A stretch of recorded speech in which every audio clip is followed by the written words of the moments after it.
welcome back to my channel where we spill tea left, right, and everywhere in between. Today, less of a tea vibe exactly, as the topic does involve alleged domestic violence, and we here at the Hot Tea channel do not attempt to make light of these issues. But nonetheless, today we're giving you a catch-up on the Johnny Depp versus Amber Heard defamation trial and all of the bits that have happened up until this point that we have not covered already. We have covered this trial a couple of times before, so you are welcome to catch up with those videos if you'd like. But if you're missing videos, then you need to subscribe and hit the notification bell. Hello, stop missing videos.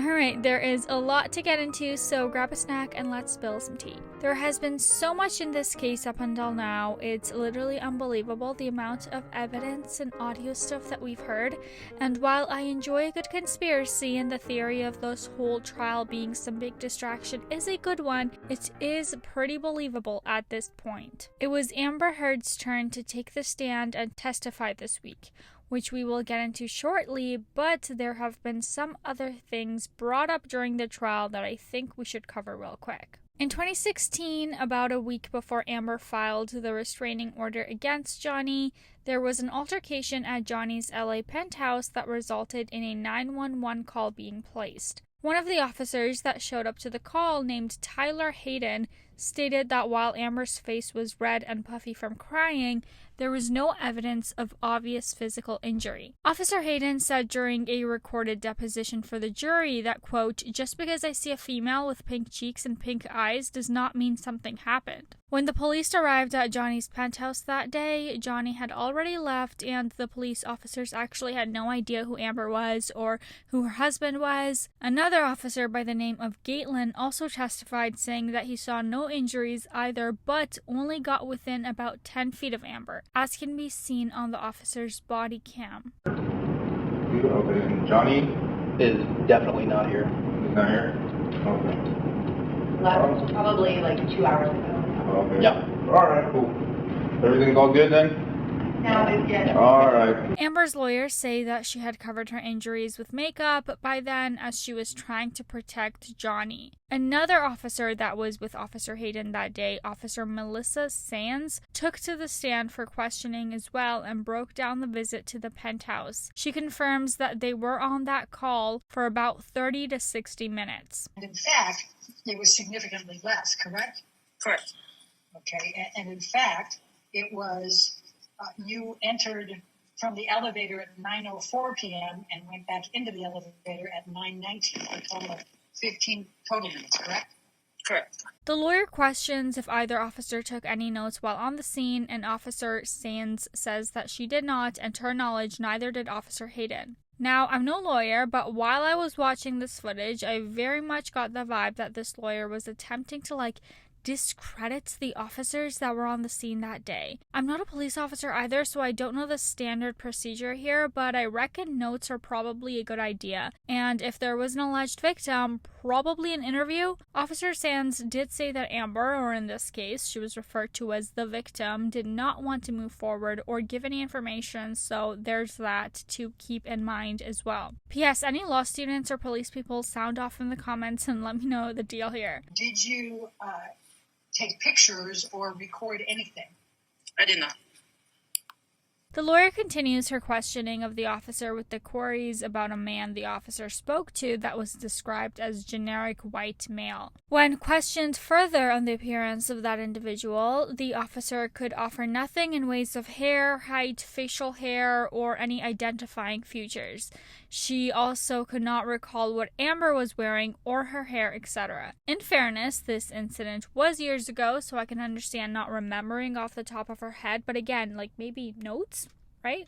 I don't know. I advised Amber Heard that she could contact us at any time if she changed her mind and decided that she wanted to speak to us and cooperate.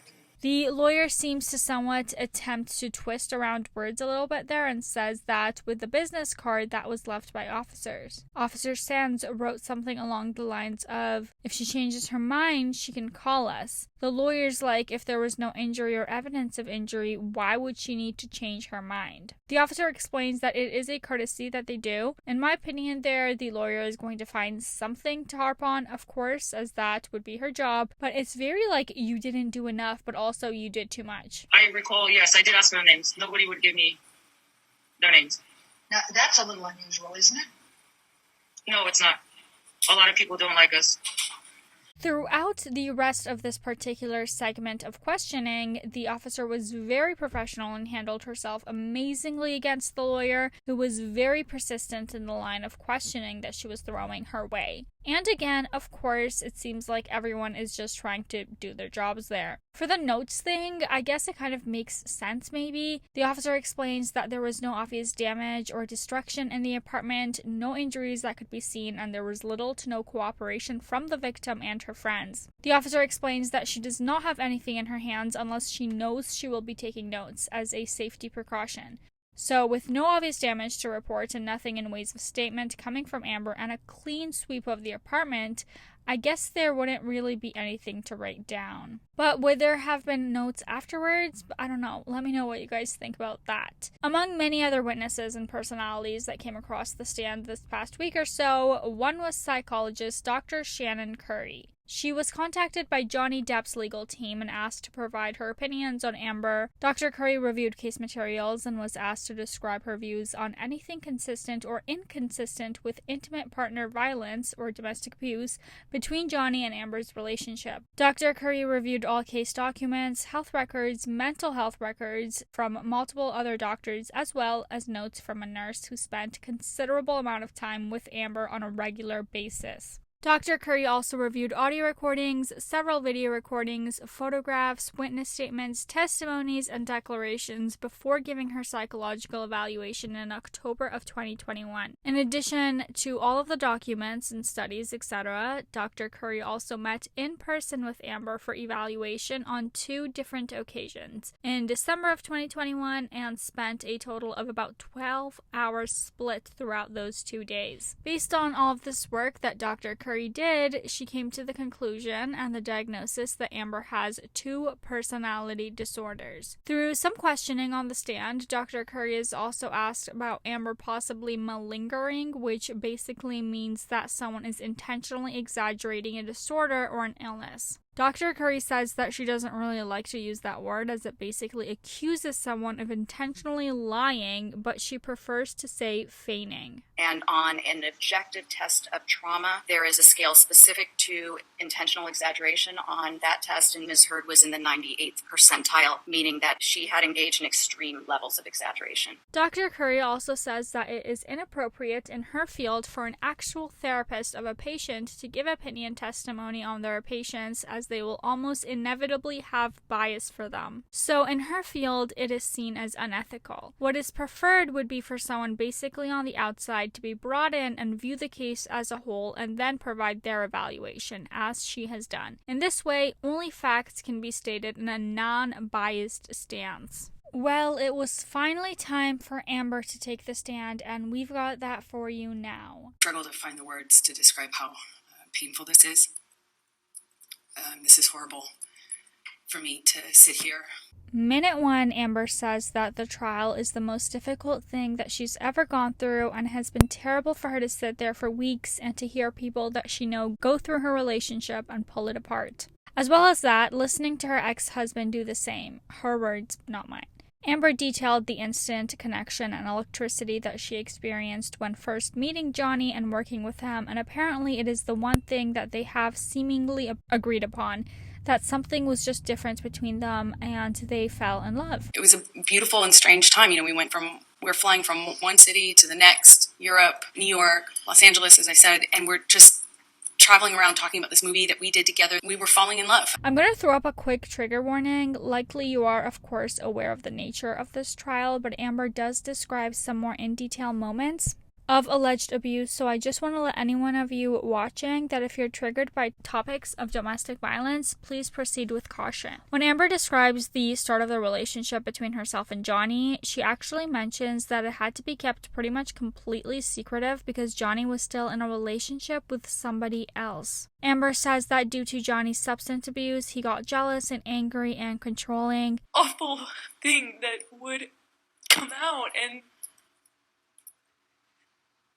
take over, and you couldn't see the Johnny I loved underneath it. It was this other thing.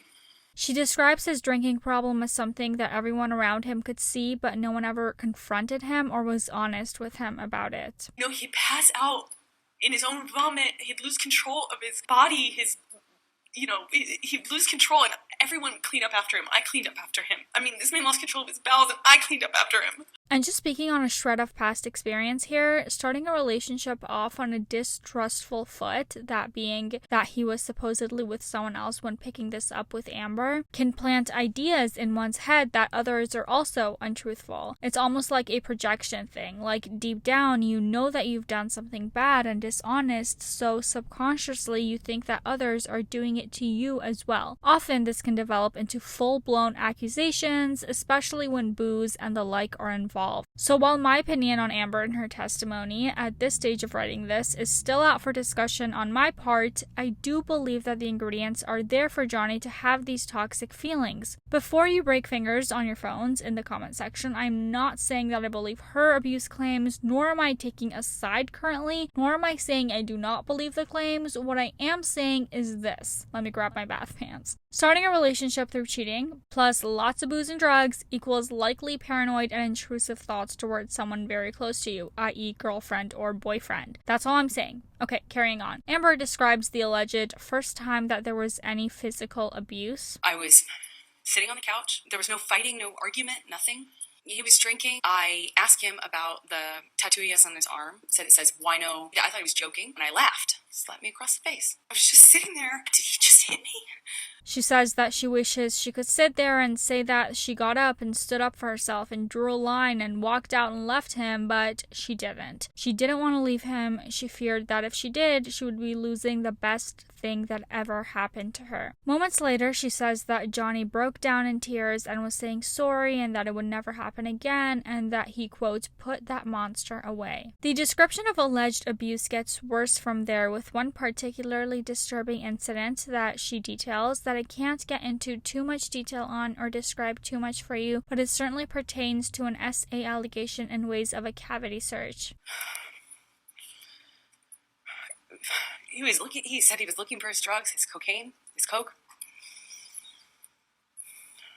So bringing this back into what the case is and what is happening in the trial, as a brief refresher so we stay on course here, Johnny is suing Amber for $50 million for defamation for that op-ed piece she wrote for the Washington Post that says she was the victim of a domestic abuse. While she does not mention Johnny by name, the timeline she gives makes it clear that she's referring to their relationship, and Johnny claims that the allegations ruined his life and career. Amber is countersuing for $100 million for defamation as well. During this trial, the jury only has to be convinced of one act of domestic abuse from Johnny towards Amber for that op-ed in the Washington Post to be true, which would subsequently end in Johnny losing his portion of the case. I'd walk away, and that would make it worse.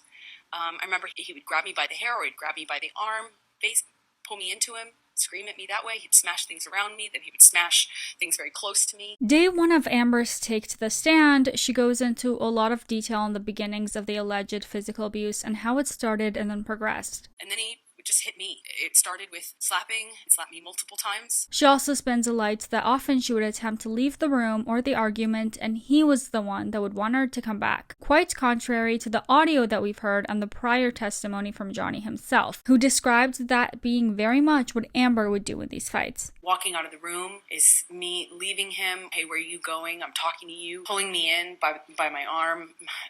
Still shouting him, I'm not sleeping with this person and I'm not sleeping with that person. As soon as it seemed as though I had convinced him of one, there was somebody else he was sure I was sleeping with. The descriptions of these violent explosions during Amber's questioning are definitely triggering, and I give caution to those who find this type of conversation troubling or disturbing. If you want to go off and watch the clips yourself, I want to note here that you may think I am withholding video or certain things that are said, and to an extent I am, because I do not want to trigger you. I hope that I have provided enough context in a way for you to understand that the situation is not open and shut. During day 2 of Amber on the stand, there were even more shocking details that were revealed. Alleged details, you guys, alleged. Hey, you ruined my life. And screaming at the top of his lungs, he picks up the phone and starts bashing the phone against the wall where I was just being held. And I was that phone all of a sudden. She goes into pretty graphic detail about a fight in Australia that they had that apparently started over his drinking. He had a broken bottle up against my face, neck area by my jawline, and he told me he'd carve up my face.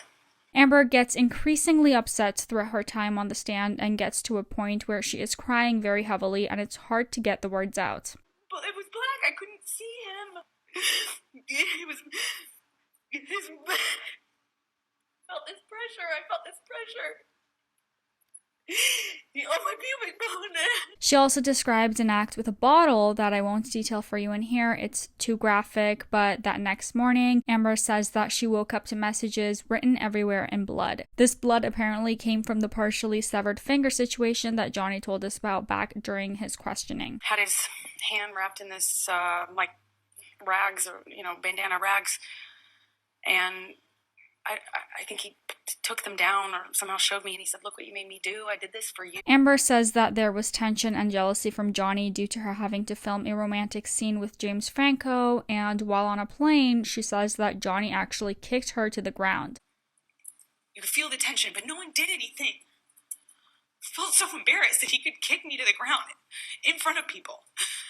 And more embarrassing, I didn't know what to do about it. I heard rumors back around the start of this case that James Franco and Elon Musk would be testifying, but then I heard later on that that actually isn't happening, but how crazy would have that been? Elon Musk on the stand during a Johnny Depp trial. Still have beef with Franco, and if you missed our coverage on him, I'll link that video down below for you guys. There's still so much going on with this case, you guys, and we will do our best to keep you updated, but please bear in mind, while we love seeing the discussion in the comment section and really enjoy reading different takes from different people, don't yell and be mean and get all crazy. I believe that debate and discussion are some of the most important things in our world, so if you had a different opinion, good, say so, but don't bash someone else's because it differs from yours. Just talk about it, don't hate, educate. That is going to be it for today's catch up on this situation. I know there will be more in the future, but for now, don't forget to like and subscribe to the channel, hit that notification bell so you don't miss out on any new uploads. And for now, let's share some eye bleach because honestly, this situation is rough to hear and talk about, and we understand. Anyone who needs some resources for help with domestic abuse, I will provide links in the description box for you. Please understand you are not alone.